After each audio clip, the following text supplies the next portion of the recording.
आज हम डिस्कस करेंगे चैप्टर नंबर 3। चैप्टर नंबर 3 है टूल्स फॉर फाइनेंशियल एनालिसिस।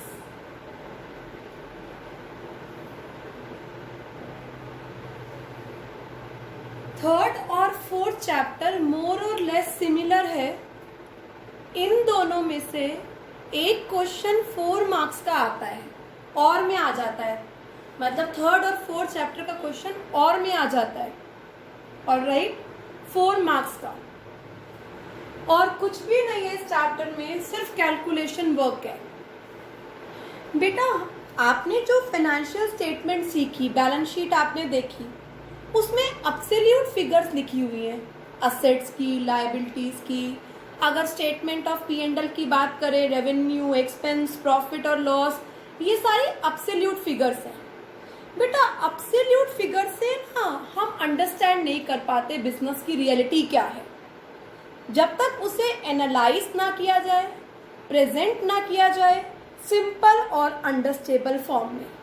तो बहुत सारे टूल्स हैं इसके लिए, जैसे comparative statement, common size statement, trend analysis, accounting ratio, cash flow, fund flow, break even point analysis. हमारे चैप्टर में हमारे सिलेबस में 3 टूल्स हैं।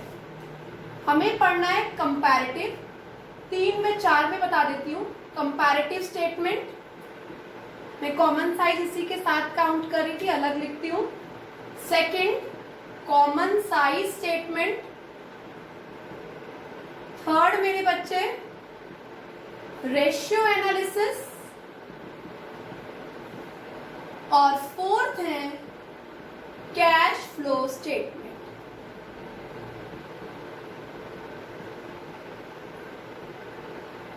और बेटा बाकी जो टूल्स रह गए ना, वो टूल्स आप स्टडी करोगे हायर क्लासेस में। Fund flow, break even point analysis, trend analysis, वो आपकी नेक्स्ट क्लास में है, बीकॉम लेवल पर है। यहाँ आपके 4 चैप्टर हैं। यहाँ पर अब हमें इस बुक में ये 4 चैप्टर ही स्टडी करने हैं। अपनी अपनी वीडियोस ऑन कर लो, अपनी अपनी वीडियोस ऑन कर लो फास्ट। सभी बच्चे, शायद अभी प्रिंसिपल सर एंटर होंगे क्लास में, सभी बच्चे अपनी वीडियोस ऑन कर लो जल्दी से। अब हमारी क्लास में कोई भी आ सकता है बच्चे, इट मीन्स सुमन मैम भी आ सकती हैं, विक्रम सर भी आ सकते हैं और मनीष सर भी आ सकते हैं। आपकी क्लास के लिंक उनको भी फॉरवर्ड होते हैं आपकी क्लास लेने से पहले। सभी बच्चे वीडियोस ऑन कर लो। बेटा आप सुन नहीं रहे हो? जिनके साथ कोई प्रॉब्लम नहीं है, बी ऑनेस्ट। भूमिका, खुशी, कोमल, मनमीत, मोहित, मोनिका, मुस्कान, वीडियोस ऑन कर लो बेटा। फिर वही 4-5 बच्चों ने ऑन की है। टूल्स फॉर फाइनेंशियल एनालिसिस में 12th लेवल पर 4 टूल्स हैं। 1 is comparative statement, second 1 is common size statement, third 1 is ratio and fourth 1 is cash flow statement. हमें ये 4 चैप्टर ही पढ़ने हैं इस बुक में, जिसमें से इन दोनों में से एक क्वेश्चन कई बार दोनों का और में आ जाता है। कंपैरेटिव बनाओ या कॉमन साइज बनाओ, 4 मार्क्स का इसमें से आता है। ठीक है, रेशियो में से भी 4 मार्क्स का एक क्वेश्चन आता है। ऑलराइट, और कैश फ्लो में से 6 मार्क्स का एक न्यूमेरिकल आता है। 1 मार्क्स की थ्योरी आ जाती है इनमें से, कई बार 5-6 मार्क्स के हो जाते हैं ये। ठीक है, बट मैं आपको न्यूमेरिकल बता रही हूँ। 4 मार्क्स का इन दोनों में से एक न्यूमेरिकल होगा, 4 मार्क्स का रेशियो का न्यूमेरिकल होगा और 6 मार्क्स का कैश फ्लो स्टेटमेंट का न्यूमेरिकल होगा। बाकी इन चैप्टर्स में से छोटे छोटे 1-1 नंबर के क्वेश्चन होंगे। 13 क्वेश्चन 1-1 नंबर के पिछला जो पार्ट हमने वॉल्यूम कवर किया उसमें से होते हैं, और 7 क्वेश्चन 1-1 नंबर के एनालिसिस ऑफ फाइनेंशियल स्टेटमेंट वाली बुक में से होते हैं बेटा। तो आज हम कंपैरेटिव पढ़ेंगे, ठीक है। कंपैरेटिव की प्रैक्टिस करेंगे और कंपैरेटिव पूरा पढ़ के जाएंगे। हेडिंग डालो इसके नीचे, कंपैरेटिव बैलेंस शीट। मेरे साथ साथ बनाना है comparative balance sheet. Write down. First tool आज हम सीख रहे हैं कंपैरेटिव बैलेंस शीट। क्लास के बाद सभी गर्ल्स लीव कर जाएंगी और बॉयज क्लास में ही रहेंगे, ठीक है बेटा। बात समझ में आ गई। 13-14 बॉयज हैं। अगर डिस्कनेक्ट हो जाते हो लास्ट टाइम पर तो फिर से रिज्वाइन हो जाना। Yes, right down comparative balance sheet. Comparative balance sheet.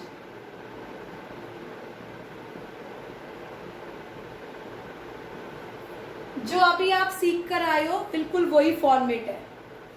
As eight, ये 2 सालों की बनेगी तभी श्वेता कंपैरिजन होगा। कंपनी की बैलेंस शीट जो है हमेशा 2 सालों की एक साथ बनती है, ठीक है। एक तो करंट ईयर, एक उससे प्रीवियस ईयर। एज एट अभी हमने 31 मार्च 19 और 18 ले रहे हैं। 31 मार्च 19, 31 मार्च 18। मेरे साथ हाथ चलता रहे, रुकना नहीं चाहिए। पर्टिकुलर्स, पर्टिकुलर्स लाइन लगाओ। नोट नंबर,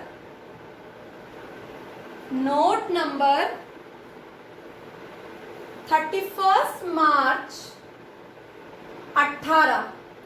यहां पर एक बात याद रखनी है, वैसे तो बैलेंस शीट बनाते समय पहली फिगर जो होती है वो करंट ईयर की होती है, पर कंपैरेटिव स्टेटमेंट बनाते समय याद रखना है कि पहली फिगर प्रीवियस ईयर की होती है और दूसरी फिगर मेरे बच्चे करंट ईयर की होती है,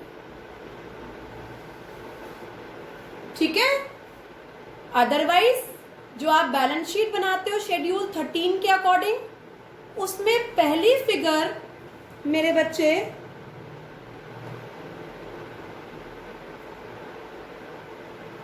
पहली फिगर बेटा किसकी होती है?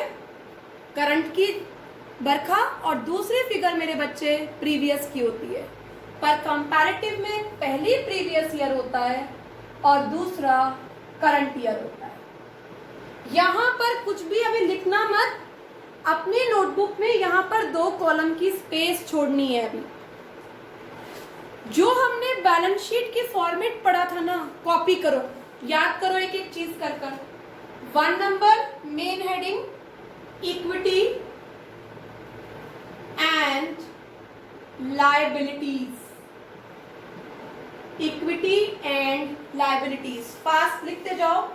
1 शेयर होल्डर फंड्स। मेरा फॉन्ट छोटा होगा क्योंकि आपके पास अपनी बुक्स भी हैं और आप लर्न कर चुके हो मेरे साथ ही। Shareholders fund, shareholder funds के अंदर आता है शेयर कैपिटल,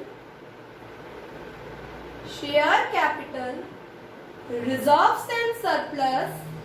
अजय मेरा फॉन्ट छोटा होगा बेटा, समझ आ रहा है? मेरे साथ साथ लिखते जाओ। अजय, अखिलेश, मेरे साथ साथ लिखो बच्चे।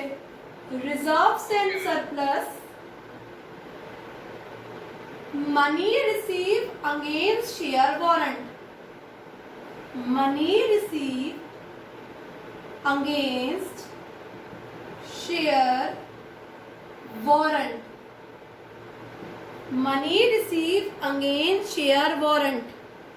समर्पिता, शेयर वारंट क्या होता है बेटा? अभी हमने उसे शेयर्स नहीं दिए हैं, पर हम उसे बोल रहे हैं अभी आप ये सर्टिफिकेट रख लो और फ्यूचर डेट पर हम आपको शेयर्स इश्यू करेंगे, तो उसे बोलते हैं शेयर वारंट। यस, नेक्स्ट क्या था? बरखा, बरखा। नेक्स्ट हेडिंग क्या थी?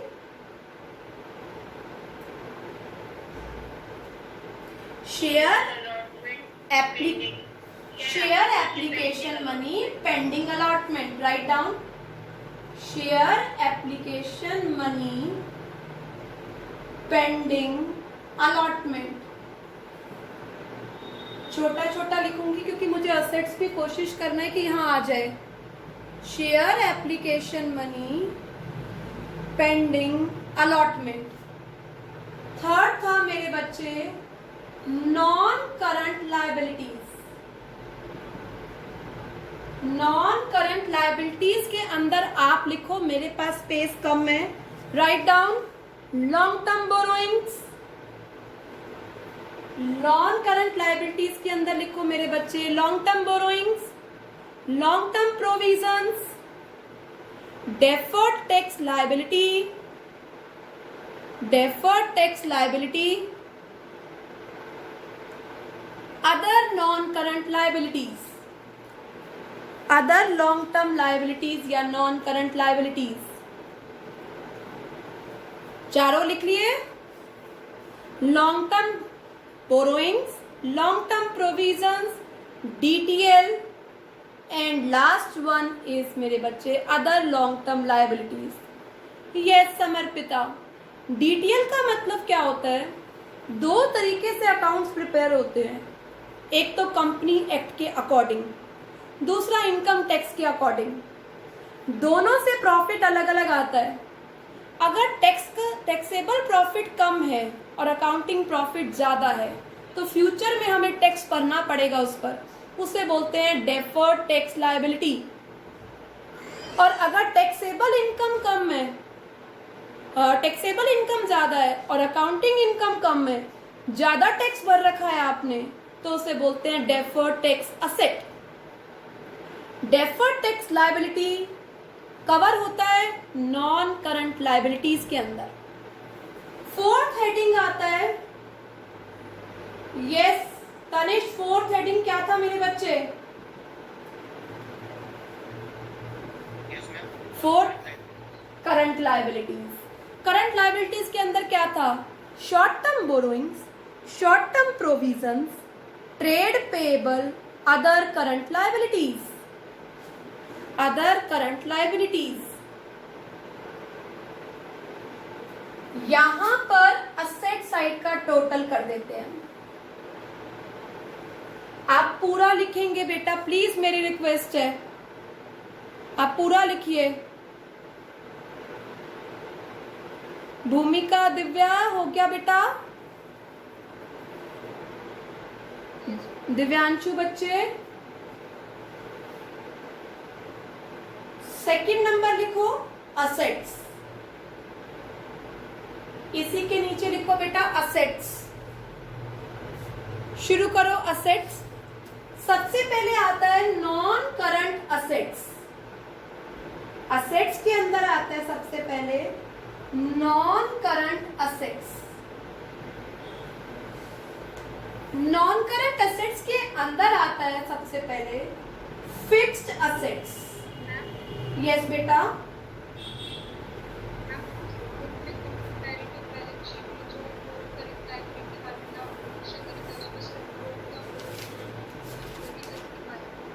कोई बात नहीं बच्चे, कोई बात नहीं बेटा, वो पहले सिखा चुकी है ना मेरे बच्चे, इसलिए उसने शॉर्ट में कर दिया. ठीक है बेटा. यस बेटा, मेरी वॉइस आ रही है बेटा? वो पहले पूरी बात सिखा दी ना, तो उसको समराइज कर दिया बेटा. ऐसा नहीं है कि वो वहां से हट गए हैं. ठीक है बच्चे? Yes reply me. ठीक है. फिक्स असेट्स के अंदर क्या क्या थे? Tangible, intangible. यस अगला क्या था Harsh? Tangible, in progress, intangible, under development. ये थे, है ना?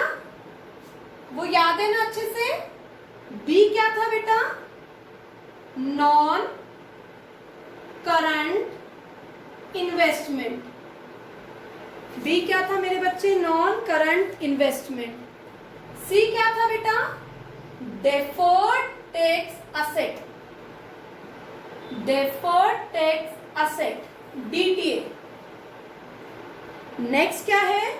Long term loans and advances, long term loans and advances, and last one is other non-current assets, other non-current assets. और सेकंड पार्ट क्या था बच्चे? Current assets. करंट असेट्स के अंदर क्या क्या था? Right down. Current investment, current assets में current investment, inventories, trade payable, trade receivable, sorry हम असेट लिख रहे हैं ना बच्चे, trade receivables, cash and cash equivalents, cash and cash equivalents, short term loans and advances, short term loans and advances, other current asset, other current asset,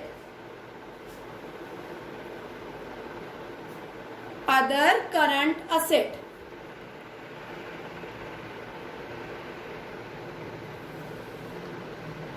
All right, सबने लिख लिया इतना?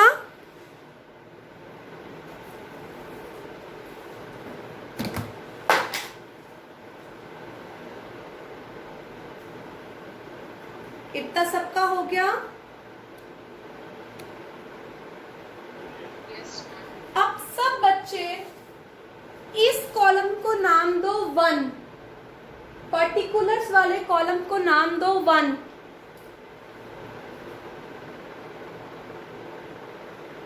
जहां पर फर्स्ट ईयर लिखा है उसको 2 नाम दो,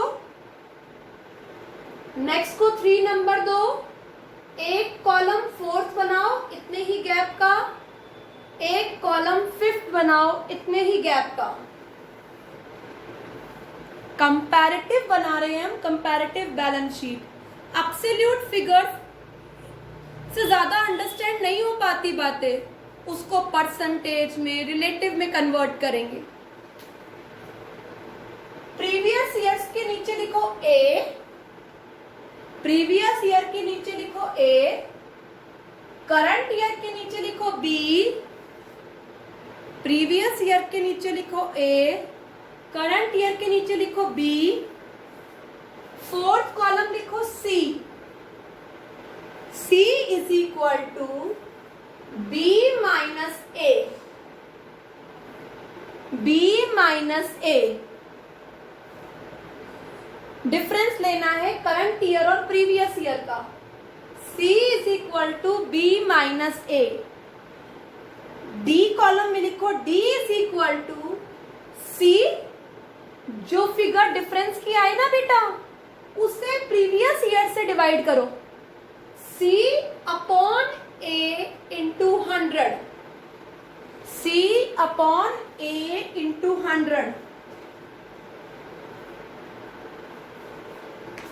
इस कॉलम का नाम है एब्सोल्यूट चेंज.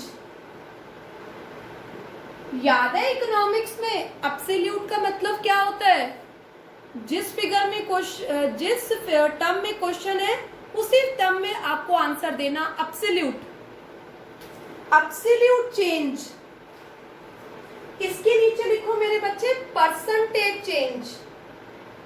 परसेंटेज चेंज को बच्चे बोलते हैं relative change. A previous year, B current year, A previous year, B current year, C B minus A current minus previous. जो डिफरेंस आएगा उससे बेस ईयर से डिवाइड कर कर multiply by 100. C upon A into 100. तो सभी बच्चों की लाउडली आवाज आएगी. ए कॉलम में क्या आता है? ए कॉलम में क्या आता है? यस बेटा, प्रीवियस ईयर. बी कॉलम में सी कॉलम में करंट माइनस प्रीवियस, बॉयज की किसी की भी आवाज नहीं आ रही। डी कॉलम में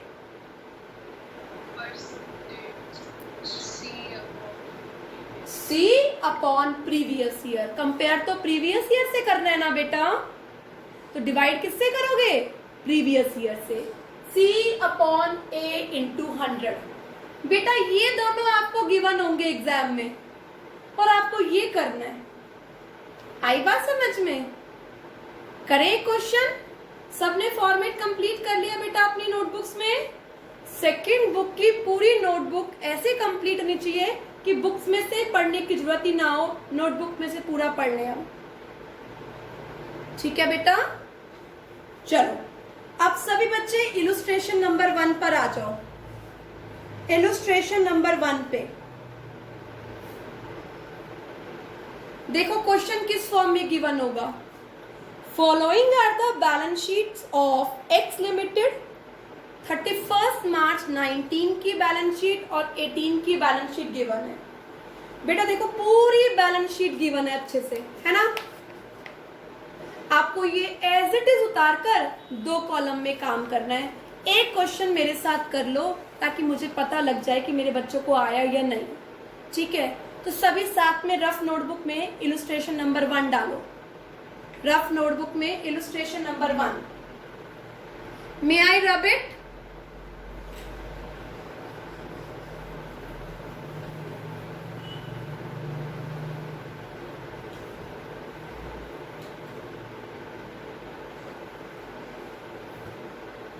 सभी फॉर्मेट तैयार करो पहले। एक क्वेश्चन पूरा अपने हैंड से अच्छे से कर लो बेटा। सभी बच्चे फॉर्मेट तैयार करो। Write down comparative balance sheet, date यही काम आ जाएगी हमारी, तो 31 मार्च 19 और 18। पर्टिकुलर्स नोट नंबर 1 31 मार्च 18, 31 मार्च 19, बी माइनस ए, सी अपॉन ए इंटू 100। पूरी तरीके से फॉर्मेट तैयार करो और जो गिवन है ना उसे उतारना शुरू कर दो। पूरा एज इट इज उतारो अपनी कॉपी में, कोई बात नहीं, बहुत बार लिखोगे तो लर्न भी हो जाएगी balance sheet. Write down equity and liabilities जो गिवन है। अब दिव्या इसका एक्सटेंशन नहीं करना, जो गिवन है वही लिखना है। Share holder funds,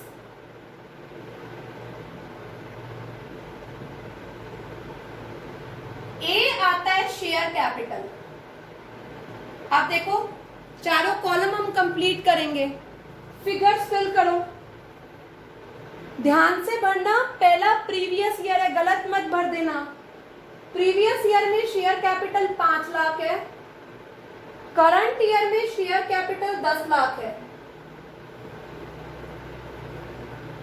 previous year पहले लिखना मेरे बच्चे, करंट ईयर बाद में लिखना, बार बार कह रही हूं। यहां पर करंट पहले गिवन है, previous current. Now stop writing, look at black board, stop writing. B minus A 10 lakh minus 5 lakh, कितने का चेंज आ रहा है? 5 लाख। अब 5 lakh change upon A previous year से डिवाइड कर दो। 5 लाख अपॉन 5 लाख इंटू 100 कितना आ गया? 100%। 100% इंक्रीज हो गई है ये शेयर कैपिटल। इसको ऐसे इंटरप्रिटेट करते हैं, प्रीवियस ईयर के कंपैरेटिव जया 100% इंक्रीज हो रही है शेयर कैपिटल। जहां भी नेगेटिव फिगर आएगी वो ब्रैकेट में दिखाना। चलें आगे करें। तनिष समझ आ रहा है? अखिलेश समझ आ रहा है? लाइट का रिफ्लेक्शन कर रहा है, बोला क्यों नहीं?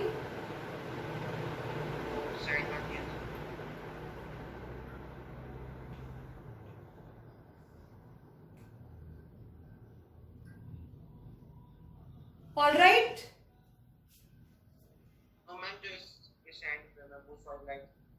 इस लाइट से पड़ रहा है आज रिफ्लेक्शन। अब देख। Yes ma'am. बिल्कुल ठीक है। जूम और कर दूं? रुक जा, रुको मेरे बच्चे, थोड़ा छोटा तो दिखेगा बेटा आपको। ऑल राइट, फिर भी मैं कोशिश करती हूँ।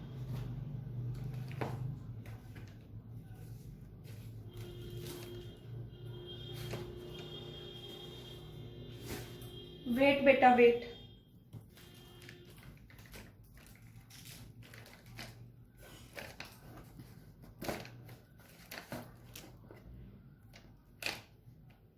आप देख तनिष?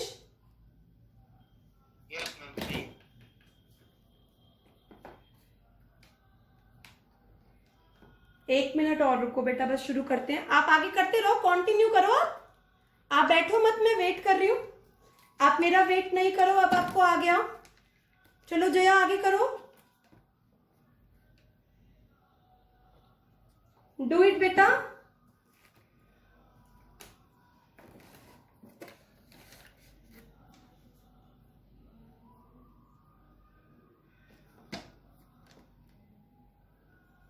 करो बच्चे next. B, reserves and surplus.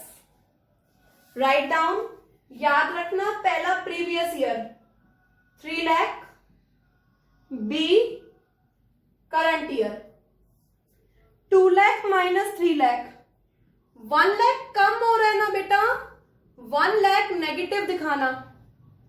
1 lakh का रिजर्व कम हो गया, नेगेटिव।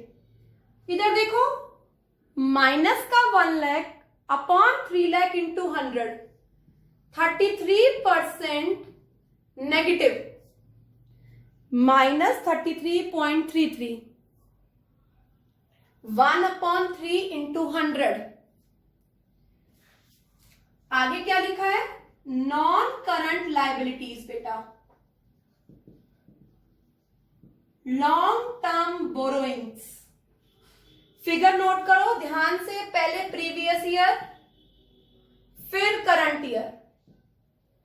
5 लाख से 8 लाख हो रहा है, 3 लाख बढ़ रहा है, positive 3 lakh. 3/5 into 100, 60%। 3/5 into 100, 60%।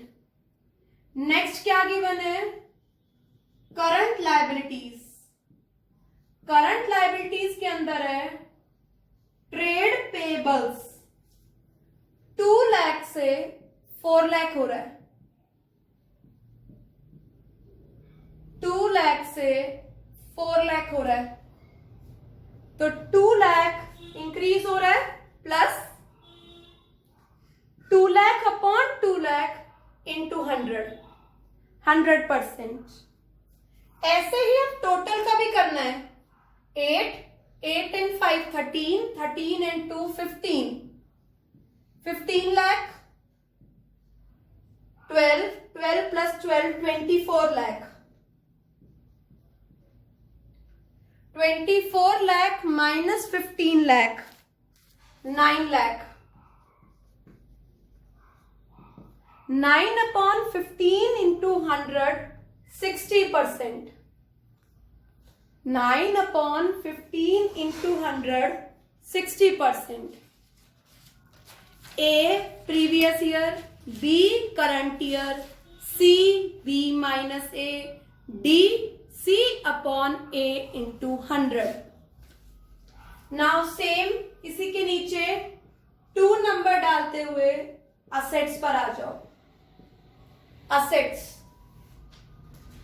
First given है फिक्स असेट्स। फिक्स असेट्स में टेंजिबल असेट्स, टेंजिबल असेट्स की फिगर उतारो। 8 lakh current year, 14 lakh, 8 lakh previous year, 14 lakh current year, increase हो रहा है 6 लाख, 6/8 into 100, 75%।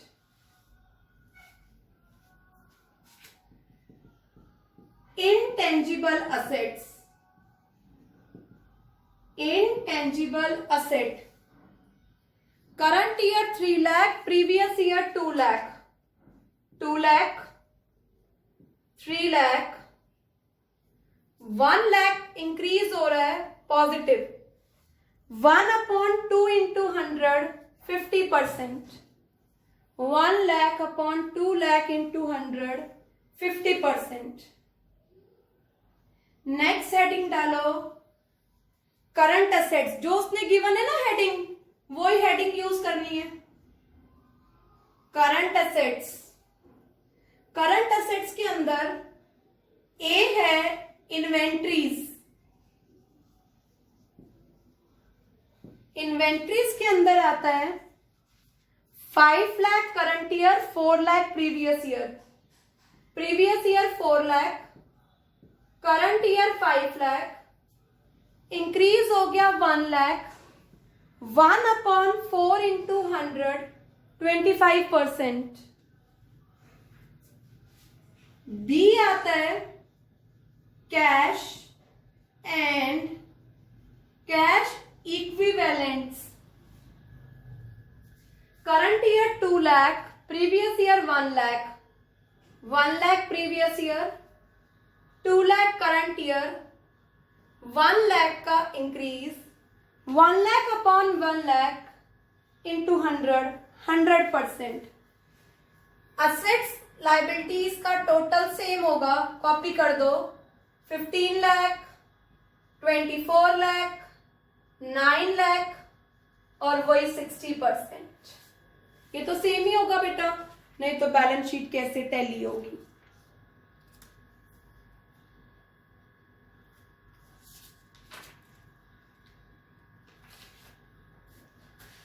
अब करेंगे हम इलस्ट्रेशन नंबर 2. रो आइटम्स गिवन है, अब हम अपने आप प्लेस करने की कोशिश करेंगे. ठीक है, चलें रब कर दूं. ये इसलिए कराया था थोड़ा सा आपको पता लग जाए फॉर्मेटिंग क्या है. Illustration number 2. अब फिगर्स को हम खुद से डालने की कोशिश करेंगे, कहां कहां क्या आइटम्स आएंगे. मैं रब कर रही हूं, आप नया फॉर्मेट तैयार करो तब तक.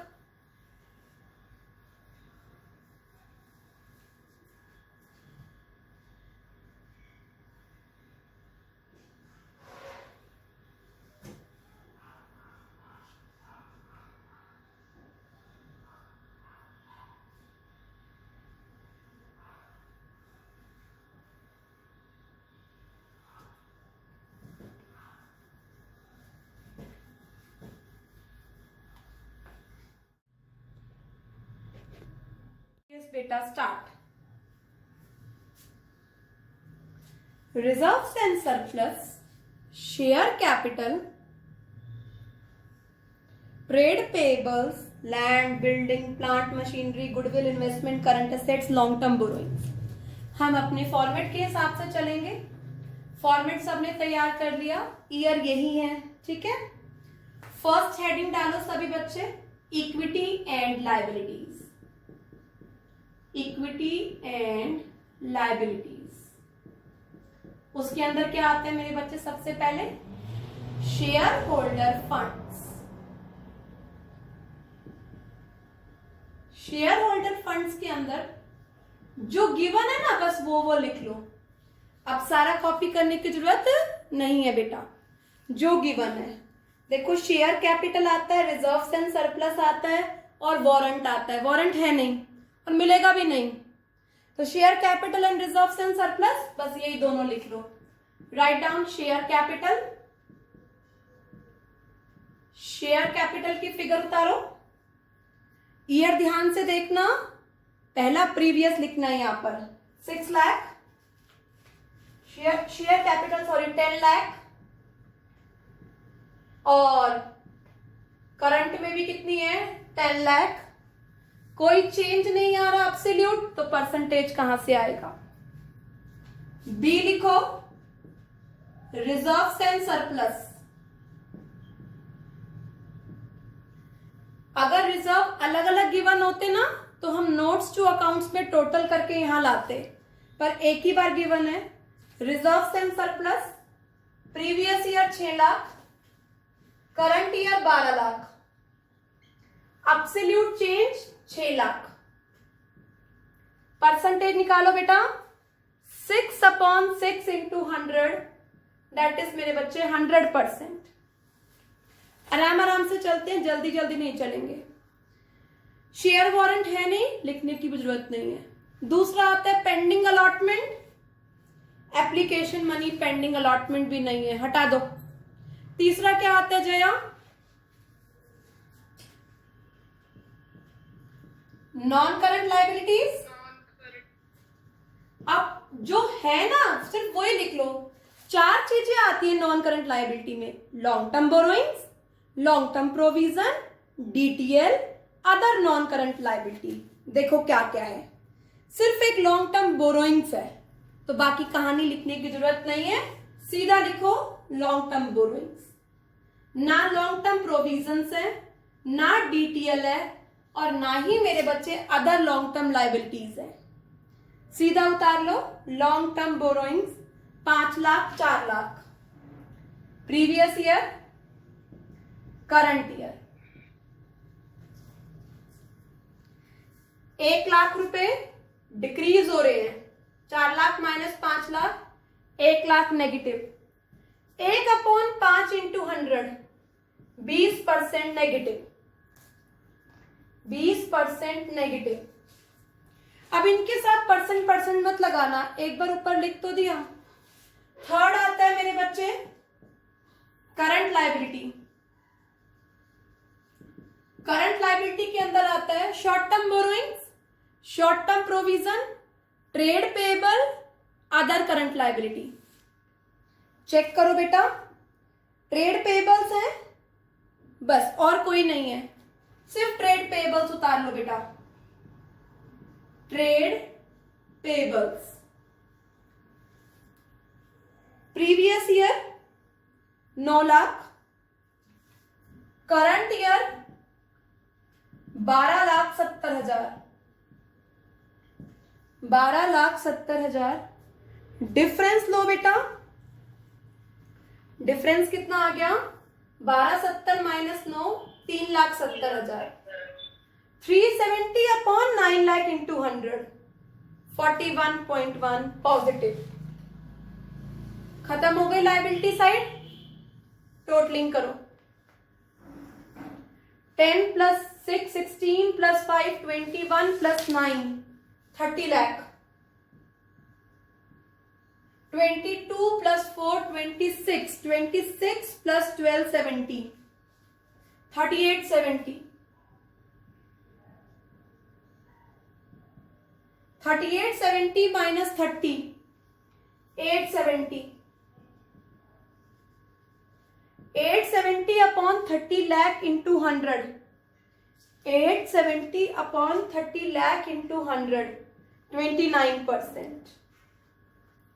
29%। 1 डेसिमल तक निकाल लो तो भी कोई प्रॉब्लम नहीं है, ठीक है बेटा। अब हम मूव करते हैं असेट साइड पर। यहां तक सभी का हो गया।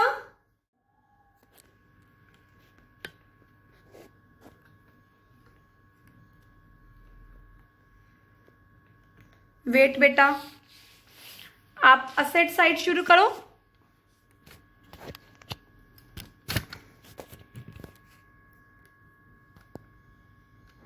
असेट साइड मूव करो।